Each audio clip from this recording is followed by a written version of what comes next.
of our sister, Shireen Abu Aqla. As some of you may know, she was an active trade unionist, a member of the Palestinian Union of Journalists. She was very active as a branch secretary. So we in particular feel her death was an assault on freedom of speech, freedom of information, and another atrocity carried out in Palestine. I'd like to invite our member and guiding light, Eamon McCann, now to say a few words and to read a statement that we have released on behalf of our NUJ branch.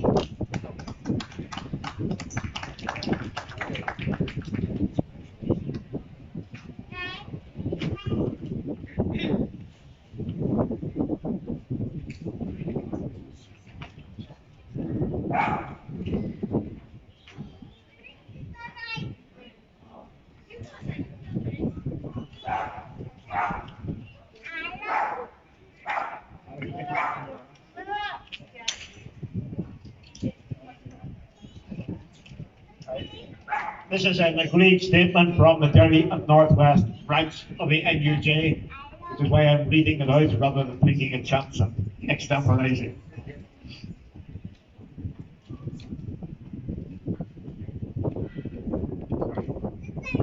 Journalists in Ireland and Britain and around the world have reacted with anger and grief to the killing by Israeli forces on Wednesday of Shireen Abu Aqla when reporting on house raids in Jenin on the West Bank.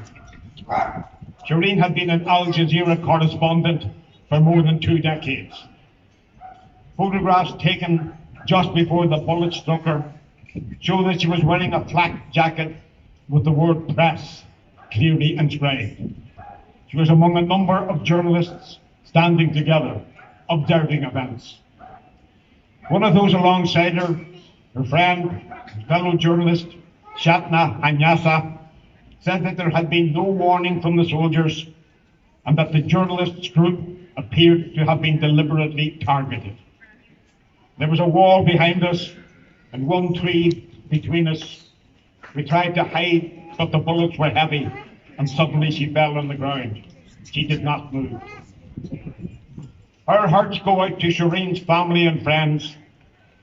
We extend our condolences to her journalistic colleagues at Al Jazeera who have been devastated by her death. Inevitably, NUJ members in Derry and the Northwest are reminded of the killing of our union colleague, Leora McKee, in the Creggan estate 3 years ago. Leora and Shireen were fearless women, intent on telling the world the truth. The General Secretary of the NUJ, Mistel Stanisleet, says, "This incident must be seen in the context of Israel's systematic targeting of journalists working in Palestine and its failure to properly investigate killings of media workers." Spokesperson for the International Federation of Journalists says, "Journalists clearly identified were not a threat. They were targeted to prevent them bearing witness and telling the truth about this Israeli action in Jenin." 45 journalists were killed at work in the last year. Jamal Farah Adnan from Somalia was murdered by members of the extremist Islamic group Al-Shabaab. Mexican journalist Ricardo Dominguez Lopez was shot by gunmen from a drugs cartel. In Afghanistan, broadcast journalists Shana Rouafi, Sadia Sadat, and Mursai Wahidi were cut down by a shadowy group associated with the Kabul government after defying orders to stop broadcasting. Yemeni reporter Yasha Abdullah al-Harazi, 9 months pregnant, died in a car bomb after a phone threat telling her simply to stop doing journalism. In the Philippines, Reuters journalist Jess Malababan, an open and courageous critic of the Philippine authorities, was shot dead by assailants on a motorcycle. and so on and on. In these islands, for all our discontents and tribulations, journalism isn't a deadly game. In other places, the price paid by journalists for shining light into dark places can be terrible. It is one of the functions of the National Union of Journalists to keep alive the names of our slain colleagues, not for any sentimental reason or out of special reverence for our own kind, but simply so that we don't forget, so that we remember our heroes like Shireen Abu Aqla, colleague, comrade, sister.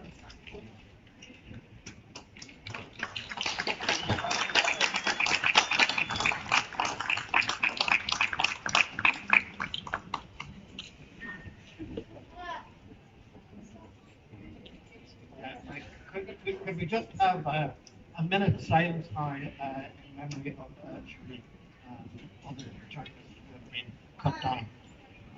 So,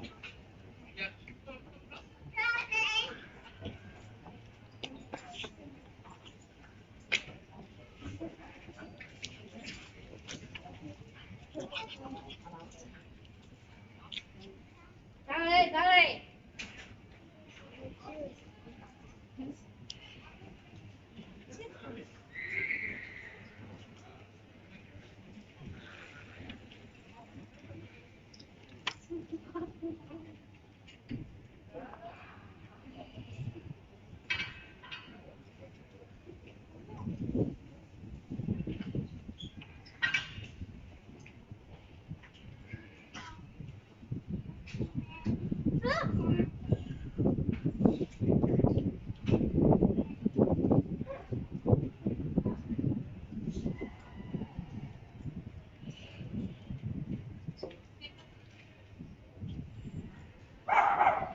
thank you.